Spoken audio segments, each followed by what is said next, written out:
இவங்க பேச்சுலர் ரூம்ல சமையல் வேலை பார்த்துட்டு இருக்காங்க. இப்ப இவங்க வந்ததுமே பசங்க கிட்ட என்ன சமையல் செய்யட்டும்னு சொல்லி கேக்குறாங்க. அதுக்கு அந்த பசங்க நேத்து வச்ச கீரை குழம்பே வச்சிடுங்க அப்படின்னு சொல்றாங்க. நேத்து தானே சாப்பிட்டீங்க, இப்ப வேற ஏதாவது சொல்லுங்க அப்படின்னு சொல்லி கேக்குறாங்க. அதுக்கு அந்த பையனுமே அன்னைக்கு பண்ண மாதிரி உருளைக்கிழங்கு பொரியல் பண்ண சொல்லி கேக்குறாங்க. அதுக்குமே அவங்க நீங்க அடிக்கடி உருளைக்கிழங்கு சாப்பிட்டீங்கன்னா உங்களுக்கு கேஸ்ட்ரிக் ப்ராப்ளம் வரும், வேற ஏதாவது சமைக்கட்டுமா அப்படின்னு கேக்குறாங்க. சரி அப்படின்னா உங்களுக்கு பிடிச்சது ஏதாவது பண்ணுங்க அப்படின்னு சொல்லி பசங்க சொல்லவும் நான் எக் ரோல் பண்றேன் அப்படின்னு சொல்லிட்டு அவங்க உள்ள போறாங்க. இப்ப இவங்களுமே அதுக்கு ஏத்த மாதிரி காய்கறி எல்லாம் கட் பண்ணி வைக்கிறாங்க. அதுக்கப்புறம் பார்த்தா அவங்க போன் எடுத்து வீடியோ எடுத்துக்கிட்டு வாய்ஸ் கொடுக்கவும் ஆரம்பிக்கிறாங்க. ஆக்சுவலா இவங்க யூடியூப்ல ஒரு குக்கிங் சேனல் வச்சிருக்காங்க. சோ இவங்க அந்த பசங்களுக்கே தெரியாம டெய்லி ஒரு டிஃபரெண்டான ஃபுட் சமைக்கணும் அப்படின்னு சொல்லி இந்த பசங்களை சமாளிச்சு இப்ப எக் ரோல் பண்ணிட்டு இருக்காங்க. இப்ப இவங்க பண்ண எக் ரோல் அந்த பசங்க கிட்ட கொடுக்குறாங்க. அந்த பசங்க சாப்பிட்டதுமே அது ரொம்ப சூப்பரா இருக்குன்னு சொல்றாங்க. அப்பன்னு பார்த்தா அந்த ரூமுக்கு மூணாவது ஒரு பையன் வர்றான். அவங்க கிட்ட எக் ரோல் சாப்பிடுறீங்களான்னு சொல்லி அந்த அம்மா கேக்குறாங்க. இல்ல இப்ப சாப்பிட இன்ட்ரெஸ்ட் இல்லன்னு சொல்லிட்டு அவன் உள்ள போயிடுறான். நெக்ஸ்ட் டே இவங்க அதே மாதிரி மகாராணி மில்க் ஷேக்னு சொல்லிட்டு ஒன்னு செய்யறாங்க.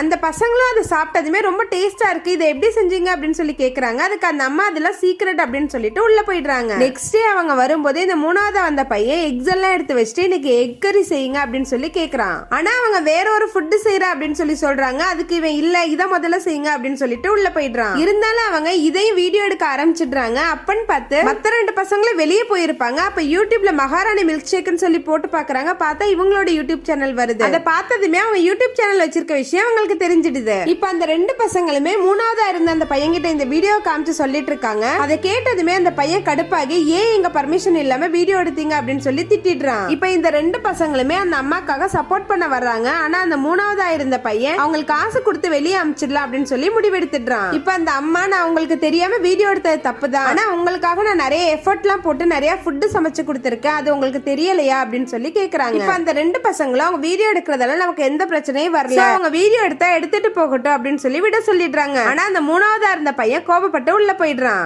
அடுத்த நாள் இவங்க திரும்பவும் வேலைக்கு வராங்க. அங்க ஒரு பார்சல் இருக்குது. அதை பிரிச்சு பார்த்தா உள்ள ஒரு கேமரா ஸ்டாண்ட் இருக்கு. அதை பார்த்ததுமே அவங்க ரொம்ப ஹாப்பி ஆயிடுறாங்க.